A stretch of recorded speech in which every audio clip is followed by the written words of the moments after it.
কাছে এসে আপনাকে ধর্মের পাঠ দিচ্ছেন, ভালো হিন্দু কেমন করে হয় সেটা শেখাচ্ছে। আমরা বলছি এই মাটি ধর্ম শিখেছে, হিন্দু ধর্ম শিখেছে রামকৃষ্ণদেবের কাছ থেকে, বিবেকানন্দের কাছ থেকে। যে রামকৃষ্ণদেবরা, বিবেকানন্দরা আমাদের মানুষকে ভালোবাসতে শিখিয়েছেন।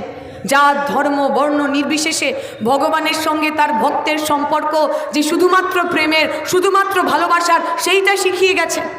আজকে বিজেপিরা যে ধর্মের চাষ করতে চান, তাতে ভালোবাসা নেই, তাতে শ্রদ্ধা নেই, তাতে অপর মানুষের মঙ্গল কামনা নেই, তাতে তো ঘৃণা আছে, হিংসা রয়েছে। আজকে মমতা ব্যানার্জি বলেছেন, শুনেছেন আপনারা কি বলেছেন, কি ডায়লগ দিয়েছেন? যত মাটি, শুনতে পেলাম না, যত মাটি, যত মাটি। অনেকে বলছেন উনি হয়তো স্লিপ অফ টাং করে ফেলেছেন, ভুল করে বলেছেন। আমি বলছি একদম না, উনি খুব ভেবেচিন্তেই বলেছেন। সত্যিই তো, যত মাটি তত টাকা। ওনার কাউন্সিলরদের জিজ্ঞেস করুন না, এই যে বিভিন্ন জায়গায় পুকুর বুঝিয়ে বড় বড় ফ্ল্যাট বাড়ি তৈরি করেছেন, যত বেশি ফ্ল্যাট বুঝিয়েছেন, যত বেশি পুকুর বুঝিয়েছেন, তত বেশি বেশি টাকা পেয়েছে। যত মাটি চুরি করেছেন, তত বেশি টাকা পেয়েছে। রামকৃষ্ণ দেবের বলে যাওয়া কথা যে টাকা মাটি, মাটি টাকা, মানেটা কি? মানে এই যে আমাদের দৈহিক জীবন, এই যে সাংসারিক জীবন, আমাদের মোহ, আমাদের মায়া, আমাদের লোভ লালসা, এগুলো ত্যাগ করার জন্য তো বলেছেন। বলেছেন যা মাটি তাই টাকা।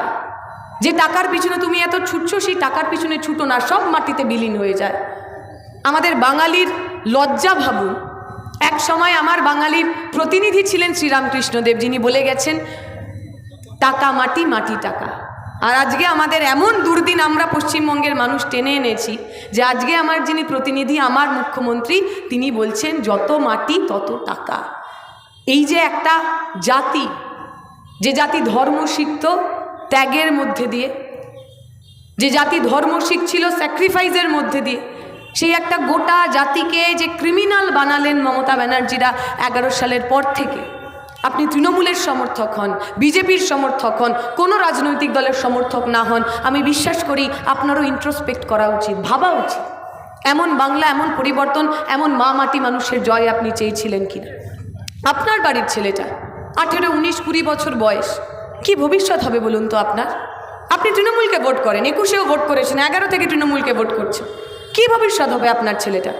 স্কুলে যায়, কলেজে যায়, ইউনিভার্সিটিতে যায়, কোন চাকরি পাবে সে? 11 সালের পর থেকে একটা চাকরিতেও তারা ঠিক করে নিয়োগ করতে পারেনি। কি করবে সে? চপ বাজবে, পকোড়া বাজবে, ফুচকার দোকান দেবে, টোটো চালাবে, রিক্সা চালাবে, কি করবে? আপনি তৃণমূল হওয়ার আগে, বিজেপি হওয়ার আগে একজন মা, একজন বাবা, একজন অভিভাবক, বুকে হাত দিয়ে বলুন মমতা ব্যানার্জি, অভিষেক ব্যানার্জির উপর আপনি ভরসা করেন আপনার বাড়ির ছেলেটার চাকরি হবে। বুকে হাত দিয়ে বলুন, আমার সামনে বলবেন না, আয়নার সামনে দাঁড়িয়ে নিজের চোখে